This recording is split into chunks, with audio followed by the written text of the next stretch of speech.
L'allumette suédoise. Affaire criminelle. D'Anton Tchekhov. 1. Le 6 octobre 1885, au matin, entra dans le bureau du commissaire de police rurale de la seconde section du district de Saratov un jeune homme convenablement vêtu, qui déclara que son maître, le cornette de la garde en retraite Mark Ivanovitch Klausov, avait été tué. Le jeune homme, en faisant sa déclaration, était pâle et extrêmement agité. Ses mains tremblaient, ses yeux étaient remplis d'effroi. « À qui ai-je l'honneur de parler ?» demanda le commissaire. « Psekov, intendant de M. Klausov, agronome et mécanicien. » Arrivé avec Psekov sur le lieu du crime, le commissaire et les témoins requis trouvèrent ce qui suit. Une foule compacte se pressait près du pavillon habité par Klausov. Avec la rapidité de l'éclair, la nouvelle de l'événement avait fait le tour des environs, et en raison du dimanche, les gens affluaient de tous les villages voisins. Bruit et rumeurs. On voyait çà et là des figures pâles et en larmes. La porte de chambre de Klausov était fermée, la clé en dedans. Il est évident, observa Psekov tremblant, que les malfaiteurs se sont introduits par la fenêtre. On se rendit au jardin sur lequel ouvrait la fenêtre de la chambre à coucher. La fenêtre, également fermée, avec un petit rideau vert déteint, avait un air sinistre, lugubre. Un des coins du rideau était légèrement relevé, ce qui donna la possibilité de jeter un coup d'œil dans la chambre. « Quelqu'un de vous, demanda le commissaire, a-t-il regardé par la fenêtre ?»« Nullement, votre noblesse, dit le jardinier Ephrem, petit vieux à cheveux gris, l'air d'un sous-officier en retraite. On n'a pas envie de regarder quand vos jarrets tremblent. Ah, Mark Ivanitch, soupira le commissaire en regardant la fenêtre. Je te disais bien que tu finirais mal, je te le disais, mon âme, mais tu n'écoutais pas, la débauche ne mène à rien de bien. Il faut remercier Ephrem, dit Psekov. Sans lui, nous ne nous serions doutés de rien. Il a eu le premier l'idée qu'il était arrivé quelque chose. Il entre chez moi ce matin et il me dit « Pourquoi donc votre maître est-il si long à se réveiller? Voilà toute une semaine qu'il ne sort pas de sa chambre. » Dès qu'il m'eut dit cela, ce fut sur ma tête comme un coup de masse. Cette idée me vint aussitôt. Depuis samedi dernier, on ne le voit pas. C'est aujourd'hui dimanche. 7 jours, c'est quelque chose. Oui, le pauvre, soupira une seconde fois le commissaire. Un garçon intelligent, instruit, si bon. En société, c'était, on peut le dire, un bout en train. Mais nos sœurs, Dieu et son âme. Je m'attendais à tout, Stiepan, dit-il à l'un des témoins. Va vite chez moi et envoie Andrioucha prévenir le chef de police. Fais dire qu'on a tué Mark Ivanitch, et en passant, entre chez le garde rural. Qu'a-t-il donc à lambiner? Dis-lui de venir. Et tu te rendras au plus vite chez Ivan Yermolaïtch, le juge d'instruction, pour lui dire de venir aussi. Attends, je lui écris. Le commissaire plaça des gardes autour du pavillon, écrivit au juge d'instruction, et s'en alla prendre le thé chez l'intendant. 10 minutes après, assis sur un tabouret et grignotant précautionneusement son sucre, il avalait du thé brûlant comme de la braise. « Et voilà, disait-il à Psekov, voilà, noble, riche, bien-aimé des dieux, on peut le dire, en empruntant l'expression de Pouchkine. Et qu'est-il advenu de lui?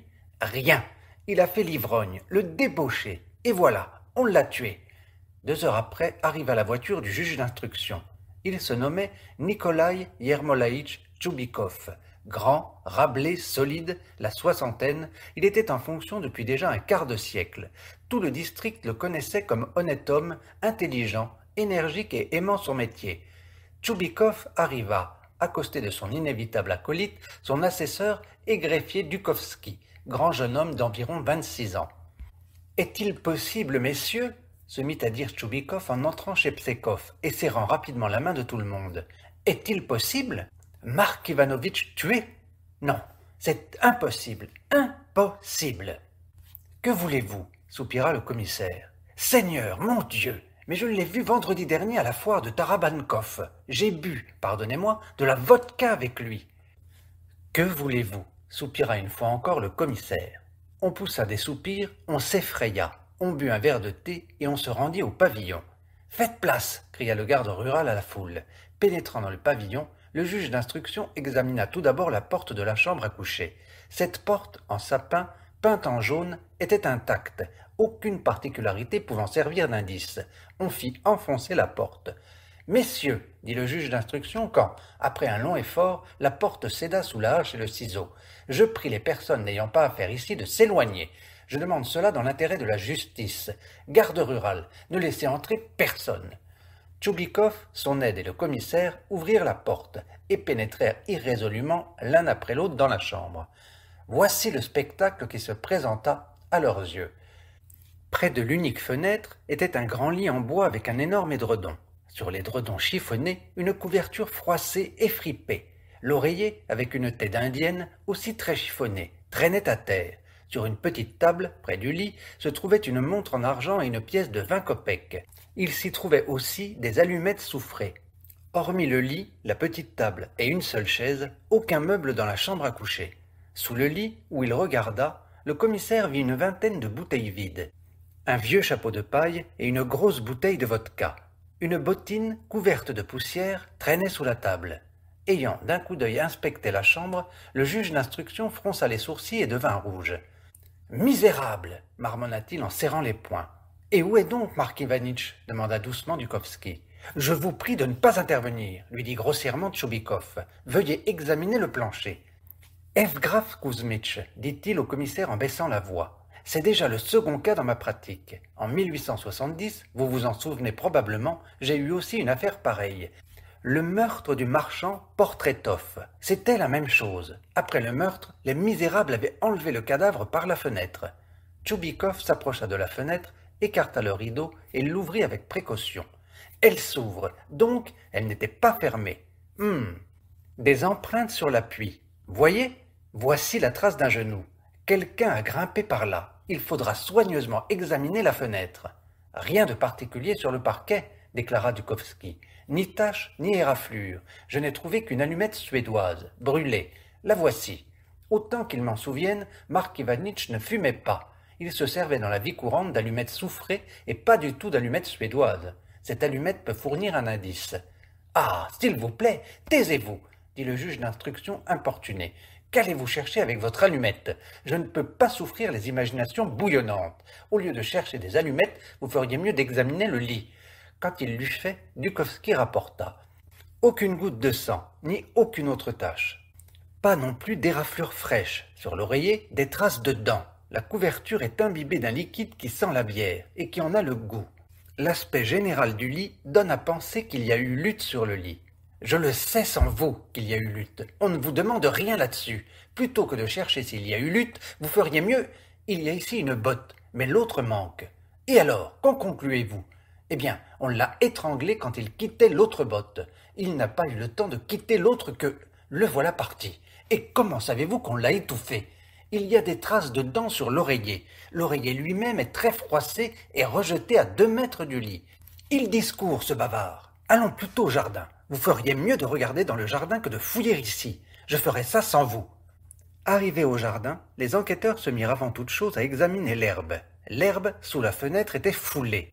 Un pied de chardon, près de la muraille, l'était aussi. Dukovski réussit à y trouver quelques branches cassées, et dessus, un morceau d'ouate. Sur les capitules d'en haut, on trouva quelques menus brins de laine gros bleus. « De quelle couleur étaient ces derniers vêtements » demanda Dukovski à Psekov. « Jaune, en toile. »« Parfait. Les autres étaient donc en bleu. » On coupa quelques capitules du chardon et on les enveloppa soigneusement dans du papier. À ce moment arrivèrent le chef de police Artsibatchev Vitakovski et le docteur Tioutchouev. Le chef de police, ayant salué chacun, se mit aussitôt à satisfaire sa curiosité. Le médecin, homme grand, extrêmement maigre, les yeux enfoncés, le nez long, le menton pointu, ne dit bonjour à personne. Sans rien demander, il s'assit sur un tronc d'arbre, soupira et dit « Voilà encore les Serbes qui s'agitent. Que leur faut-il? Je ne le comprends pas. Ah, Autriche, Autriche, ce sont de tes coups. » L'examen extérieur de la fenêtre ne donna absolument aucun résultat. L'examen des herbes et des arbustes avoisinants fournit au contraire nombre d'indications utiles. Dukovski parvint par exemple à suivre sur l'herbe une longue raie sombre, faite de taches qui, partant de la fenêtre, se prolongeaient quelques mètres.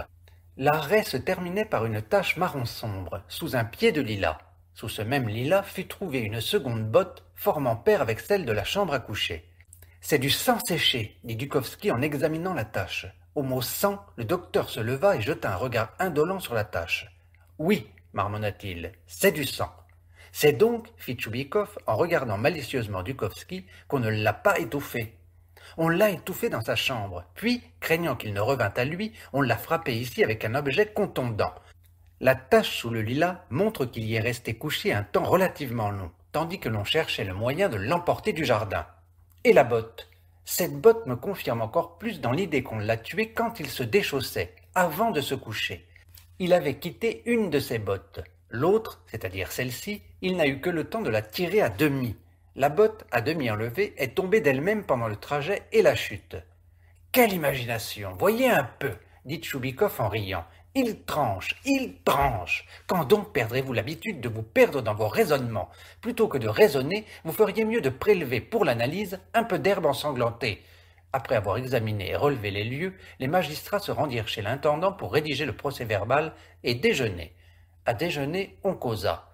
La montre, l'argent et le reste, se mit à dire Tchoubikov, prouvent, comme 2 et 2 font 4, que le meurtre n'a pas pour mobile le lucre.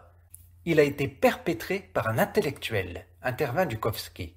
D'où inférez-vous cela? De l'allumette suédoise, dont les paysans d'ici ignorent encore l'emploi. Seuls s'en servent les propriétaires, et encore, pas tous. Le crime, soit dit en passant, ne fut pas l'œuvre d'un seul homme, mais de 3 au moins. 2 tenaient Klausov et le 3e l'étranglait. Klausov était vigoureux, les meurtriers devaient le savoir. De quoi pouvait lui servir sa vigueur si, admettons, il dormait? Les meurtriers l'ont surpris tandis qu'il quittait ses bottes. S'il les quittait, c'est qu'il ne dormait pas. Il n'y a pas à imaginer, vous feriez mieux de manger. Et, à mon sens, votre noblesse, dit le jardinier Ephrem en posant le samovar sur la table, cette saleté n'a été faite par personne plus que par Nikolachka. C'est bien possible, dit Psekov. Et qui est ce Nikolachka? Le valet de chambre de monsieur, votre haute noblesse. Qui donc est-ce autre que lui? C'est un brigand, votre haute noblesse, un ivrogne et un débauché tel que la mère céleste nous en garde. Il portait toujours de la vodka à monsieur et l'aidait à se coucher. Qui donc aurait fait le coup sinon lui? Même, il s'est vanté une fois au cabaret, le coquin, j'ose le rapporter à votre haute noblesse, qu'il tuerait son maître. Tout est arrivé à cause d'Akoulka, à cause d'une femme. Il avait une femme de soldat. Elle plut au maître qu'il l'approcha de lui. Et Nikolachka, ça se comprend, s'est fâché. Il est maintenant soûl à la cuisine, il pleure. Il dit en mentant qu'il regrette monsieur. Véritablement, dit Psekov, on peut se fâcher à cause d'Akoulka. C'est une femme de soldat, une paysanne, mais ce n'est pas pour rien que Mark Ivanitch l'appelait Nana. Il y a en elle quelque chose qui rappelle Nana, quelque chose d'attrayant. Je l'ai vue, je sais, dit le juge d'instruction, se mouchant dans son mouchoir rouge. Dukovski rougit et baissa les yeux. Le commissaire se mit à tambouriner d'un doigt sur sa soucoupe. Le chef de police se mit à tousser et chercha quelque chose dans sa serviette. Seul, à l'invocation d'Akoulka et de Nana, le docteur ne ressentit apparemment aucune impression. Le juge d'instruction ordonna de faire venir Nikolachka. Nikolachka, jeune gars bien découplé, maigre, le nez long et grêlé, la poitrine plate, vêtu d'un veston de son maître, entra chez Psekov et s'inclina jusqu'à terre devant le juge d'instruction. Son visage endormi était couvert de larmes. Il était ivre et tenait à peine sur ses jambes. « Où est ton maître ?» lui demanda Tchoubikov. « On l'a tué, votre haute noblesse. » Cela dit, Nikolachka commença à cligner des yeux et se mit à pleurer. « Nous savons qu'il a été tué, mais où est-il maintenant? Où est son corps? On dit qu'on l'a passé par la fenêtre et enterré dans le jardin. Les résultats de l'enquête sont déjà connus à la cuisine. Ça, c'est mauvais. Mon bon, où étais-tu quand on a tué ton maître? Samedi, autrement dit. » Nikolachka leva la tête, tendit le cou et se mit à réfléchir. « Je ne puis le savoir, votre haute noblesse, dit-il. J'étais ivre et ne me le rappelle pas. »« Un alibi !» chuchota Dukovski, souriant et se frottant les mains. « Bon, mais pourquoi y a-t-il du sang sous la fenêtre de ton maître ?» Nikolachka releva brusquement la tête et se mit à réfléchir. « Pense vite, dit le chef de police. « Tout de suite. Ce sang vient d'une bêtise, votre haute noblesse. J'ai tué un poulet. J'étais en train de lui couper le cou, tout simplement comme d'habitude. Et le voilà qui s'échappe de mes mains et s'enfuit. C'est à cause de ça qu'il y a du sang. » Ephrem déclara qu'effectivement, Nikolachka tuait chaque soir un poulet à différents endroits, mais personne n'avait vu un poulet à demi décapité courir dans le jardin. Cependant, on ne pouvait pas démentir absolument le fait. Un alibi, répéta Dukovski en riant. Et quelle bête d'alibi! Tu connaissais Akoulka? Il y eut ce péché. Et le barine te l'a soufflé. Pas du tout. C'est monsieur Psekov, Ivan Mikhaïlitch, qui m'a enlevé Akoulka, et monsieur l'a enlevé à Ivan Mikhaïlitch. Voilà ce qu'il y a eu. Psekov, troublé, se mit à se gratter l'œil gauche. Dukovski, le perçant du regard, il eut le trouble et frémit. Il remarqua que l'intendant avait un pantalon bleu, ce à quoi il n'avait pas pris garde auparavant. Ce pantalon lui rappela les petits fils bleus trouvés sur le chardon. Tchoubikov, à son tour, jeta sur Psekov un regard soupçonneux. « Va-t'en » dit-il à Nikolachka. « Et maintenant, permettez-moi, monsieur Psekov, de vous poser une question. Vous étiez certainement ici de samedi à dimanche. »« Oui, j'ai soupé à 10 heures avec Mark Ivanitch. »« Et ensuite ?» Psekov, troublé, se leva de table. « Ensuite, murmura-t-il, je ne me rappelle vraiment pas. J'avais beaucoup bu. Je ne me rappelle pas où et à quel moment je me suis endormi. Qu'avez-vous tous à me regarder comme ça? Exactement comme si c'était moi qui l'avais tué. Où vous êtes-vous réveillé? Je me suis réveillé dans la cuisine des gens, sur le poêle. Tout le monde peut l'assurer. Mais comment j'arrivais sur le poêle, je ne sais. Ne vous émotionnez pas. Vous avez connu Akoulka? Rien de particulier à cela. Elle passa de vous à Klaouzov? Oui. Ephrem, offre donc encore des cèpes. Voulez-vous du thé, Evgraf Kuzmich? Un silence de 5 minutes, lourd et pénible, régna. Dukovski, silencieux, ne détournait pas ses yeux aigus du visage pâli de Psekov. Le juge d'instruction rompit le silence. « Il faudra, dit-il, aller dans la grande maison et parler à la sœur du défunt, Maria Ivanovna. Elle nous donnera peut-être quelques renseignements. » Tchoubikov et son assesseur remercièrent pour le déjeuner et se rendirent à la grande maison. Ils trouvèrent, priant devant le haut bahut des icônes familiales, Maria Ivanovna, sœur de Klaouzov, vieille fille de 45 ans. Voyant les serviettes et les casquettes à cocarde des survenants, elle pâlit. « Je vous présente avant tout mes excuses, » commença le galant Tchoubikov en joignant les talons. « De ce que nous interrompons en quelque sorte votre temps de prière. Nous venons vous faire une demande. Vous avez certainement déjà entendu dire, il traîne un soupçon que votre frère a été tué en quelque façon. La volonté de Dieu, savez-vous? Ni le tsar ni la laboureur ne peuvent éviter la mort. Ne pouvez-vous pas nous venir en aide par quelque indication, quelque explication? Ah, dit Maria Ivanovna, devenant encore plus pâle et se couvrant la figure de ses mains. Ne m'interrogez pas, je ne peux rien vous dire. Rien, je vous en prie. Que puis-je dire? Ah, non, non, pas un mot sur mon frère. Je mourrais plutôt que de le dire. Maria Ivanovna, en larmes, s'enfuit dans la chambre voisine. Les enquêteurs, s'entre-regardant, haussèrent les épaules et se retirèrent. « Diablesse de femme !» jura Dukovski en sortant de la grande maison. « Il semble qu'elle sache quelque chose et le cache. Et on lit quelque chose aussi sur la figure de la femme de chambre. Attendez, diablesse, on débrouillera tout. » Le soir, éclairés par la lune au pâle visage, Tchoubikov et son aide retournaient chez eux. Assis dans leur cabriolet, ils récapitulaient en esprit le bilan de la journée. Tous deux étaient là et se taisaient. Tchoubikov, au demeurant, n'aimait pas à parler en voyage. Par égard pour lui, le bavard Dukovski se taisait. Au bout de la route, il ne put pourtant plus y tenir et se mit à parler. Que Nikolachka ait eu part à l'affaire, dit-il, non dubitandum est. On voit à son bec quel oiseau c'est. Son alibi, le livre, pieds et poings liés. Il ne fait pas non plus de doute qu'il n'est pas l'initiateur de l'affaire. Il ne fut qu'un instrument bête et acheté. Me l'accordez-vous? Le modeste Psekov ne joue pas, dans l'affaire, le dernier rôle. Son pantalon bleu, son trouble, le fait que par effroi, après le meurtre, il s'est couché sur le poêle, son alibi et Akoulka. Vas-y, Mélie, donne ton homélie. À votre sens, l'amant d'Akoulka est le meurtrier? Ah, tête bouillante! Vous devriez être encore au biberon et ne pas suivre d'affaires. Vous avez, vous aussi, fait la cour à Akoulka. Vous êtes donc, vous aussi, mêlé à l'affaire. Akoulka est restée aussi chez vous un mois comme cuisinière. Et pourtant, je ne dis rien. La nuit de ce samedi-là, je jouais aux cartes avec vous. Je vous ai vu. Sans cela, j'aurais pensé également à vous. Il ne s'agit pas de femme, mon cher. Il s'agit d'un sentiment vil, dégoûtant et mauvais. Il a déplu, voyez-vous, à un modeste jeune homme de ne l'avoir pas emporté en amour. L'amour-propre, vous comprenez? Il a voulu se venger. Et puis, ses grosses lèvres marquent fortement sa sensualité. Vous rappelez-vous comme il faisait claquer ses lèvres quand il a comparé Akoulka à Nana? Que ce gredin brûle de passion, cela ne fait aucun doute. et donc amour-propre blessé, passion inassouvie, raison suffisante pour commettre un meurtre. Nous en tenons deux, mais quel est le troisième? Nikolachka et Psekov maintenaient Mark Ivanitch, mais qui donc l'étranglait? Psekov est timide, craintif, poltron, en général. Les Nikolachka ne savent pas étouffer avec un oreiller. Ils agissent avec la hache, la cognée. C'est un troisième complice qui l'a étouffé. Mais qui est-ce? Dukovski rabattit son chapeau sur ses yeux et réfléchit. Il se tut jusqu'au moment où le cabriolet arriva devant la maison du juge d'instruction. « Eureka !» dit-il en entrant dans la petite demeure et quittant son manteau. « Eureka, Nikolaï Yarmolaïtch! Je ne sais pas comment cela ne m'est pas venu plus tôt en tête. Savez-vous quel est le troisième complice? Laissez-moi en paix, je vous prie. Le souper est prêt, asseyez-vous. » Le juge d'instruction et Dukovski se mirent à table. Dukovski se versa un verre de vodka, se leva, s'étira et dit, les yeux brillants. « Alors, sachez que le troisième complice qui, de connivence avec le brigand Psekov, a étouffé Mark Ivanitch, est une femme. Oui, monsieur.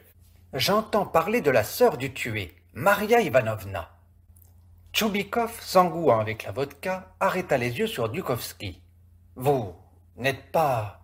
Vous n'avez pas... mal de tête. Je suis en bonne santé. Bon, admettons que j'ai perdu l'esprit. Comment alors expliquez-vous son trouble à notre entrée? Comment expliquez-vous son refus de déposer? Admettons que ce soit des bagatelles. Bien, entendu.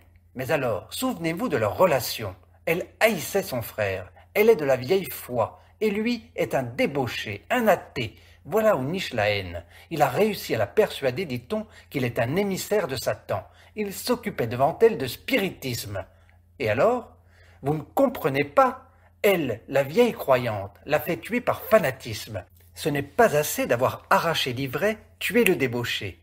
Elle a délivré le monde de l'antéchrist. Et, en cela, pense-t-elle, est son mérite, son exploit religieux. Oh, vous ne connaissez pas ces vieilles filles de la vieille foi? Lisez donc Dostoïevski, et Leskov et Petchersky, ce qu'ils écrivent. C'est elle et elle. Tuez-moi si vous voulez. C'est elle qui l'a étouffé. Oh, la perfide femelle! N'était-elle pas devant les icônes uniquement pour détourner nos soupçons? Attends, s'est-elle dit, je vais me mettre à prier et ils croiront que je suis tranquille et ne les attends pas. C'est la façon de tous les criminels novices. Mon cher Nikolaï Yarmolaïtch, passez-moi cette affaire. Laissez-moi la mener personnellement jusqu'au bout. Mon cher, je l'ai commencé et la mènerai à terme. Tchoubikov, hochant la tête, se rembrunit. Nous savons, nous aussi, débrouiller les affaires difficiles. Votre rôle est de ne pas vous mêler de ce qui ne vous regarde pas. Écrire quand on vous dicte. Tel est votre rôle.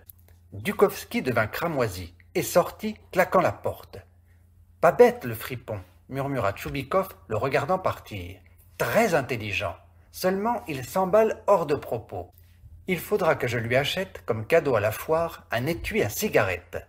Le lendemain matin fut amené de Klausovka un jeune garçon à grosse tête et à bec de lièvre, qui, s'étant nommé le berger d'Anilka, fit une très intéressante déposition. « J'avais bu, dit-il, et je suis resté jusqu'à minuit chez ma commère.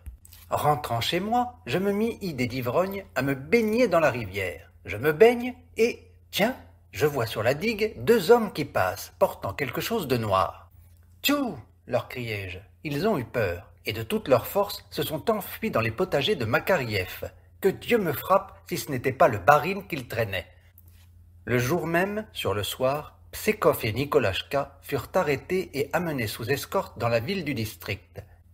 Ils y furent écroués à la prison. 2. 12 jours passèrent. Un beau matin, le juge d'instruction, assis à son bureau, feuilletait l'affaire de Klausovo. Dukovski, tel un ours en cage, allait inquiet d'un coin à un autre de la pièce. « Vous êtes assuré de la culpabilité de Nikolachka et de Psekov, disait-il en tortillant nerveusement sa jeune barbe. Pourquoi donc ne voulez-vous pas vous convaincre de celle de Maria Ivanovna? Les preuves vous manquent-elles? Je ne dis pas que je n'en sois pas convaincu, je le suis, mais en même temps, je n'y crois pas. Il n'y a pas de véritable preuve, rien qu'une sorte de philosophie. Le fanatisme, ceci, cela. Il faut absolument vous montrer la hache et des draps ensanglantés. Ah, juriste, je vous le prouverai donc. Vous cesserez d'en prendre si à la légère avec moi qui me place au point de vue psychique. Votre Maria Ivanovna ira en Sibérie, je vous le prouverai. Si la philosophie ne vous suffit pas, j'ai quelque chose de plus probant. Cela vous montrera combien ma philosophie est juste. Laissez-moi seulement aller faire une tournée. Qu'avez-vous donc en vue? L'allumette suédoise, monsieur. Vous l'avez oubliée? Moi pas. Je saurais qui l'a allumée dans la chambre du tué. Ce n'est ni Nikolachka, ni Psekov, qui n'avait pas d'allumette au moment de la perquisition. C'est donc une troisième personne, Maria Ivanovna, et je le prouverai. Laissez-moi seulement me rendre au district et m'enquérir. Allons, ça va bien. Asseyez-vous, procédons à l'interrogatoire. Dukovski s'assit à la petite table et plongea son long nez dans le dossier. « Faites entrer Nikolai Tietyokov !» cria le juge d'instruction. On fit entrer Nikolachka. Il était pâle, maigre comme une latte. Il tremblait. « Tietyokov, commença Tchoubikov, vous avez été jugé en 1879 par le juge de paix de la première circonscription pour vol et condamné à la prison. En 1882, vous avez encore été jugé pour vol et vous avez encore fait de la prison. Nous savons tout cela. » Le visage de Nikolachka exprima l'étonnement. Le savoir du juge d'instruction le stupéfia. Mais bientôt, à l'étonnement succéda sur sa figure l'expression de l'affliction la plus profonde. Il se mit à sangloter et demanda la permission d'aller se laver et se calmer.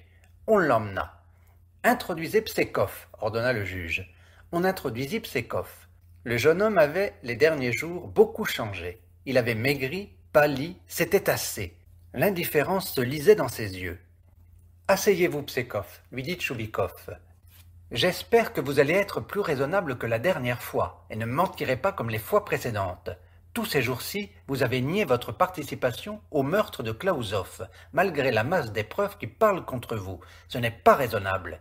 L'aveu diminue la faute. Demain, il sera trop tard. Allons, racontez. »« Je ne sais rien et ne connais pas vos preuves, » murmura Psekov. « Vous niez en vain. Alors, permettez-moi de vous raconter comment la chose s'est passée. Le samedi soir, assis dans la chambre à coucher de Klausov, vous buviez avec lui de la vodka et de la bière. Dukovski plongea son regard dans la face de Psekov et ne l'en retira pas durant tout son monologue. Nikolai vous servait. Vers 1h, Mark Ivanitch vous exprima le désir de se coucher. Il se couchait toujours vers 1h. Tandis qu'il quittait ses bottes et vous donnait ses ordres pour les travaux, Nikolachka et vous, à un signal donné, vous avez empoigné votre maître, qui était ivre, et l'avez culbuté sur son lit. L'un de vous s'assit sur ses pieds, l'autre sur sa tête. À ce moment, entra venant du vestibule une femme en robe noire, connue de vous, qui avait concerté auparavant avec vous son rôle dans cette affaire criminelle. Elle saisit l'oreiller et se mit à étouffer avec M. Klausov. Pendant la lutte, la bougie s'éteignit. La femme tira de sa poche une boîte d'allumettes suédoises et ralluma. Est-ce cela? Je vois à votre figure que je dis la vérité. Mais allons plus loin. L'homme étouffé et assuré qu'il ne respirait plus, Nikolai et vous l'avez sorti par la fenêtre et l'avez posé près du chardon. Craignant qu'il ne revienne, vous l'avez frappé avec quelque chose de tranchant. Puis vous l'avez emporté et posé quelques instants sous le lilas. Ayant soufflé et réfléchi, vous l'emportâtes. Vous passâtes la clé, puis vous marchâtes sur la route. Plus loin se trouve la digue. Près d'elle, un moudjik vous fit peur. Mais qu'avez-vous? Psekov, pâle comme un linge, se leva et chancela. « J'étouffe, dit-il. Bien, soit, seulement, permettez-moi de sortir. » On emmena Psekov. « Enfin, il a avoué, dit Tchoubikov en s'étirant avec douceur. Il s'est livré. Ce que je l'ai adroitement cuisiné, je l'ai harcelé. Il ne nie même plus la participation de la femme en noir, dit Dukovski en souriant. Et pourtant, l'allumette suédoise me tourmente affreusement. Je ne peux plus y tenir. Je pars. » Dukovski mit sa casquette et partit. Tchoubikov commença à interroger Akoulka. Akoulka déclara qu'elle ne savait rien. « Je n'ai connu que vous et personne d'autre, dit-elle, roulant ses petits yeux huileux. Dukovski revint sur les 6 heures, ému comme il ne l'avait jamais été. Ses mains tremblaient au point qu'il ne pouvait pas déboutonner son pardessus. Ses joues brûlaient. On voyait qu'il rapportait une grosse nouvelle. « Veni, vidi, vici », dit-il en se précipitant dans le bureau de Tchoubikov et se laissant tomber dans un fauteuil. « Je jure sur mon honneur que je commence à croire à mon génie. Écoutez, le diable vous emporte. Écoutez et soyez étonnés, mon vieux. C'est drôle et triste. Nous en tenions déjà 3, n'est-ce pas? Eh bien, j'en ai trouvé un 4e, ou plutôt une 4e, car c'est une femme. Rien que pour toucher ses épaules, j'aurais donné 10 ans de ma vie. Mais, écoutez, Je me suis fait conduire à Klausovka et me suis mis à décrire tout autour une spirale. Je suis entré en route dans les moindres boutiques, auberges et débits, demandant partout des allumettes suédoises. Partout on me répondait « Il n'y en a pas ». J'ai roulé jusqu'à l'heure présente, 20 fois j'ai perdu l'espoir, et 20 fois je l'ai retrouvé. Toute la journée je me suis trimballé et ne viens qu'il y a 1 heure de découvrir ce que je cherchais. À 3 verstes d'ici, on me présente un paquet de 10 boîtes. Il en manquait une. Je demande tout de suite qui a acheté cette boîte. Une telle, me répond-on. Il lui a plu que ses allumettes craquent. Nikolai Yermolaïtch, mon chéri, que peut faire parfois un garçon chassé du séminaire et qui a lu Gaborio? L'esprit ne peut le concevoir. Aujourd'hui seulement, je commence à avoir de l'estime pour moi. Ah, allons, partons. Où donc cela? Chez elle, chez la 4e. Il faut se hâter, sans quoi je brûlerais d'impatience. Savez-vous qui c'est? Vous ne le devinez pas. C'est la jeune femme de notre vieux commissaire rural, Devgraf Kuzmitch, Olga Petrovna. Voilà qui c'est. C'est elle qui a acheté cette boîte d'allumettes. Tu es fou! C'est très compréhensible. Primo, elle fume. Secondo, elle était coiffée jusqu'aux oreilles de Klausov, et il rejette son amour pour une sorte d'Akulka. Vengeance! Je me souviens maintenant de les avoir surpris une fois dans la cuisine, derrière le paravent. Elle lui faisait des serments et lui fumait. Il lui envoyait de la fumée dans la figure. Mais cependant, partons. Vite, il fait déjà sombre. Partons. Je ne suis pas encore devenu fou au point de déranger de nuit une femme comme il faut, honnête à cause d'une sorte de blanc-bec. Une femme comme il faut, honnête? Vous êtes une chiffe, après cela, et pas un juge d'instruction. Je n'ai jamais eu la hardiesse de vous juger, mais à présent, vous m'y forcez.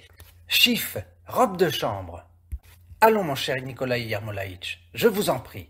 Le juge d'instruction fit un jet découragé et cracha à terre. Je vous en prie, non pas pour moi, mais dans l'intérêt de la justice. Je vous en supplie enfin, faites-moi un plaisir une fois dans la vie. Dukovski s'agenouilla devant lui. Nikolai Yermolaïtch, ayez cette bonté. Appelez-moi gredin, misérable, si je me fourvoie au sujet de cette femme. C'en est une affaire. Quelle affaire? C'est un roman. Le bruit s'en répandra dans toute la Russie. On vous nommera juge d'instruction pour des affaires ultra sérieuses. Comprenez-vous cela? Déraisonnable vieillard. Le juge d'instruction se renfrogna et avança en hésitant la main vers son chapeau. Allons, dit-il, que le diable t'emporte. Partons. Il faisait déjà noir quand le cabriolet du juge d'instruction arriva à l'avant-porte du commissaire rural. Quels fous nous sommes, dit Tchoubikov prenant le cordon de sonnette. Nous dérangeons les gens. Allez-y, allez-y, ne mollissez pas. Nous dirons qu'un des ressorts de notre voiture vient de se casser. Tchoubikov et Dukovski furent reçus sur le seuil par une grande jeune femme de 23 ans, en belle chair, aux sourcils noirs, comme le jais, aux lèvres rouges et grasses. C'était Olga Petrovna en personne. « Ah !» dit-elle en souriant de toute sa figure. « Fort agréable. Vous arrivez juste pour le souper. Evgraf Kuzmitch n'est pas à la maison. Il s'est attardé chez le Pope. Mais nous nous passerons de lui. Asseyez-vous. Vous venez d'une enquête ? » ?»« Oui, justement. Et figurez-vous, commença Tchoubikov, entrant dans le salon et s'asseyant dans un fauteuil, un de nos ressorts vient de casser. « Étourdissez-la d'un coup !» lui chuchota Dukovski. « Étourdissez-la !»« Oui, un ressort. Nous nous sommes décidés à entrer. »« Étourdissez-la, on vous dit. Si vous l'embinez, elle devinera. »« Alors, fais à ta guise, à ta façon, et épargne-moi ça, » murmura Tchoubikov en se levant et allant vers la fenêtre. « Moi, je ne peux pas. C'est toi qui as lancé la chose. Débrouille-t'en. » « Oui, un ressort, » commença Dukovski, s'approchant de la femme du commissaire et plissant son long nez. « Nous ne sommes pas venus pour souper, ni pour voir Evgraf Kuzmitch. Nous venons, honorée madame, pour vous demander où se trouve Mark Ivanitch, que vous avez tué. »« Quoi? Quel Mark Ivanitch ?» se mit à balbutier la femme du commissaire, et sur le champ, en un clin d'œil, sa large figure se couvrit d'un rouge vif. « Je ne comprends pas. Je vous demande au nom de la loi où est Klausov. Nous savons tout. »« Qui vous l'a dit ?» demanda tranquillement la femme du commissaire, évitant le regard de Dukovski. « Veuillez nous indiquer où il est. »« Mais d'où tenez-vous cela? Qui vous l'a raconté? »« Nous savons tout. Au nom de la loi, j'exige... » Tchoubikov, réconforté par le trouble de la femme du commissaire, s'approcha d'elle et dit « Montrez-le-nous, et nous partirons. Sans quoi... Quel besoin en avez-vous? Pourquoi cette question, madame? Nous vous prions de nous le faire voir. Vous tremblez toutes, vous êtes troublées. Oui, il a été tué, et si vous le voulez, tué par vous. Vos complices vous ont livré. » La femme du commissaire devint pâle. « Venez, dit-elle doucement, en se tordant les mains. Je le tiens caché dans le pavillon de bain. Seulement, au nom de Dieu, n'en dites rien à mon mari. Je vous en supplie, il n'en supporterait pas le coup. » La femme du commissaire prit au mur une grande clé, et, leur faisant traverser la cuisine et l'entrée, emmena ses hôtes dans la cour. Dehors, il faisait noir. Il tombait une pluie fine. Tchoubikov et Dukovski suivaient la femme du commissaire, marchant dans l'herbe haute, humant l'odeur du chanvre sauvage et des eaux grasses, qui giclaient sous leurs pas. La cour était grande. Les lavures cessèrent et l'on sentit sous les pieds de la terre labourée. Des silhouettes d'arbres apparurent dans l'obscurité, et entre elles une petite maisonnette avec un tuyau penché. « Voici le bain, dit la femme du commissaire. Mais, je vous en prie, ne le dites à personne. » S'étant approchés, Tchoubikov et Dukovski virent à la porte un énorme cadenas. « Préparez le bout de bougie et les allumettes, » souffla le juge d'instruction à son aide. La femme du commissaire ouvrit le cadenas et fit entrer ses hôtes. Dukovski frotta une allumette et éclaira l'avant-bain. Au milieu se trouvait une table. Sur la table, auprès d'un samovar ventru, était une soupière avec un reste de soupe aux choux et un plat avec un reste de sauce. « Avancez !» On entra dans la chambre suivante, et là aussi il y avait une table. Sur la table, un grand plat avec un jambon, un carafon de vodka, des assiettes, des couteaux et des fourchettes. « Mais où est donc celui... Où est le tué ?» demanda le juge d'instruction. « Il est sur le gradin d'en haut, » murmura la femme du commissaire, toujours pâle et tremblante. Dukovski prit la bougie et monta au dernier gradin. Là, il vit un long corps humain étendu, immobile, sur un grand lit de plumes. Le corps émettait un léger ronflement. « On nous dupe! Le diable m'emporte !» cria Dukovski. « Ce n'est pas lui! Ici est couché quelque grand escogriffe vivant. Hé! Qui êtes-vous? Le diable vous emporte !» Le corps huma l'air avec un sifflement et remua. Dukovski le poussa du coude, le corps étendit les bras en l'air, s'étira et dressa la tête. « Qui est-ce qui grimpe ici ?» demanda une grosse voix enrouée et lourde. « Que te faut-il » Dukovski approcha la bougie de la figure de l'inconnu et poussa une exclamation.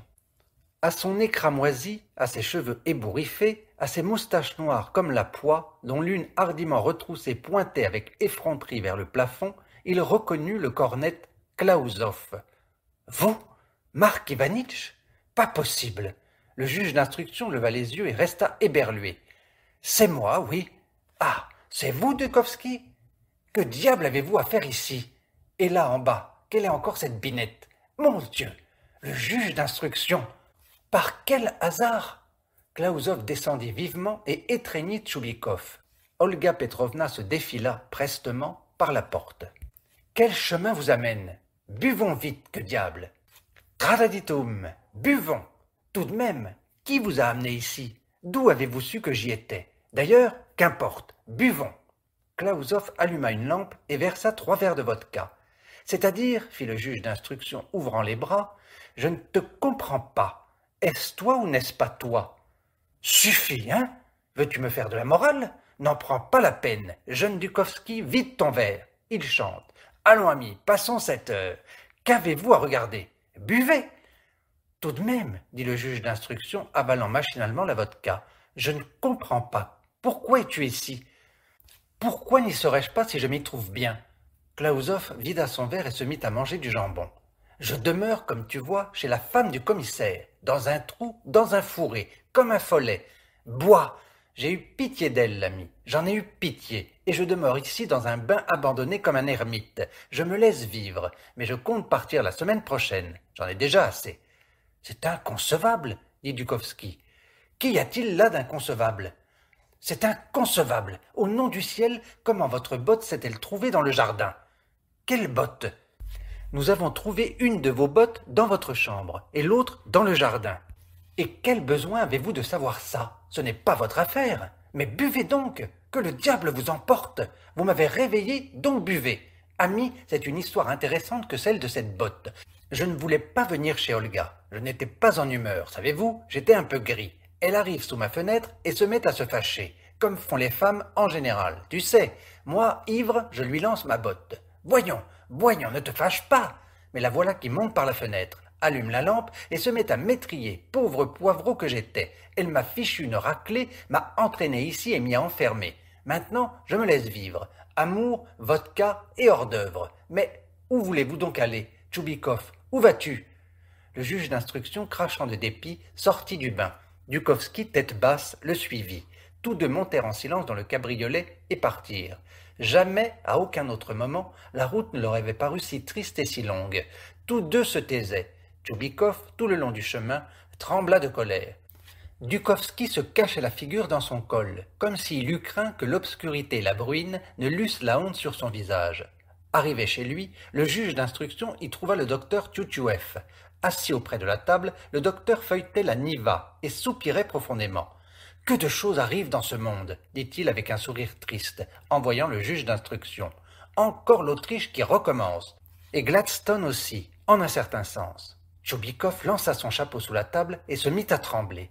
« Squelette du diable, fit-il, ne t'approche pas. Je t'ai déjà dit 1000 fois de me laisser tranquille avec ta politique. Et toi, dit-il à Dukovski en secouant le poing, je ne t'oublierai pas dans les siècles des siècles.